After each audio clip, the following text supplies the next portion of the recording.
এখন কোথায় আছে আব্বু? এখন আমরা বাইপাস। এখন কত বাজে? বোধহয় 11:30 বাজে। তারপরও শীত, প্রচুর শীত, ঠান্ডা, মানে খুব শীত পড়ছে। বেলা উঠছে, সূর্য দেখা যাচ্ছে, কিন্তু খুব শীত।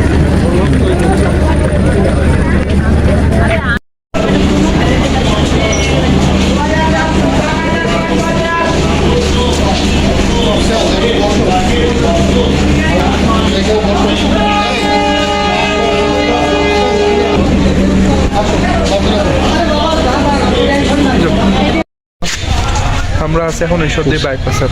আব্বু কেমন লাগছে অনেকদিন পরে এসে? খুব সুন্দর, মনে হয় যেন নিজের দেশে আসলাম বহুদিন পর। খুব ভালোই লাগছে। আর এই বাইপাস স্টেশনটা মানে আবহাওয়া এবং পরিবেশগত দিক দিয়ে খুবই উন্নত এবং খুবই একটা মানে যোগাযোগ, মানে ট্রানজিট ক্যাম্প একটা খুব সুন্দর। আমার তো এমনি ঠান্ডায় গলা বসে গেছে, জানি না আর এখানে যে শীত আরও কি আছে আল্লাহ জানে। আমার এমনি গলা বসে গেছে ঠান্ডায়।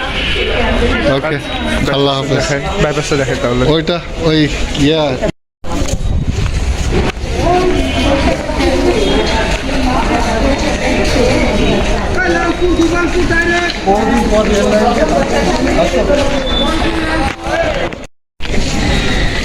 রেল লাইনের পাশ দিয়ে হাঁটছি, খুব ভালো লাগছে।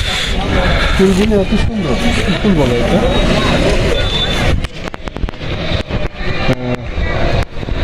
রক্ত জবা। আর এটার নাম হচ্ছে বকফুল না কি যেন বলে। আর হাসনাহেনা ফুল আসে নাই। হাসনাহেনা, এই যে হাসনাহেনা কলি আসছে, এখন ফুল ফুটে না।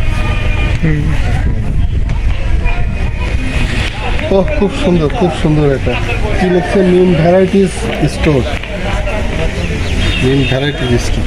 আচ্ছা চলো আমরা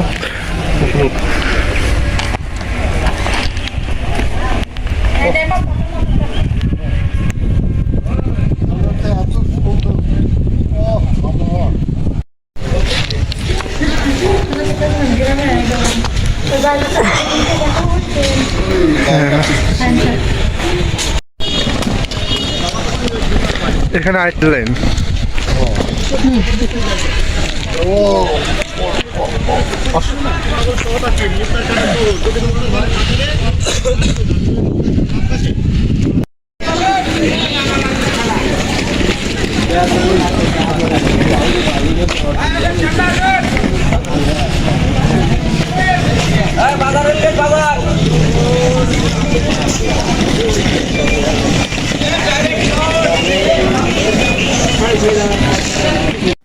এবার চলুন বাইপাস এলাকার একটি মসজিদ দেখে আসি।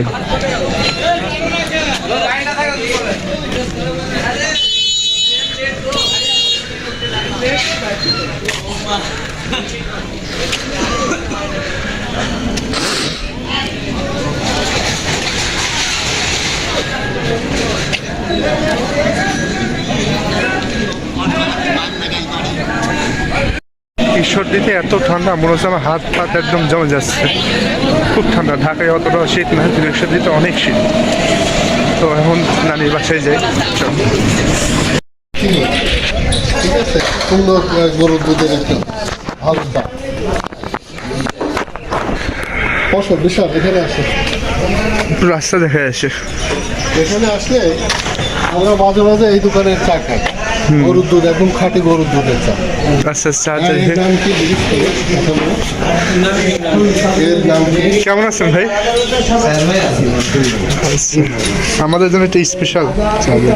আপনার কিছু ছবি চলে আসছে, ওইখানে খেয়াল রাখেন কিন্তু সেইরকম ভাবে চা হবে। চা কোথায় বানান? ও ভিতরে? আচ্ছা।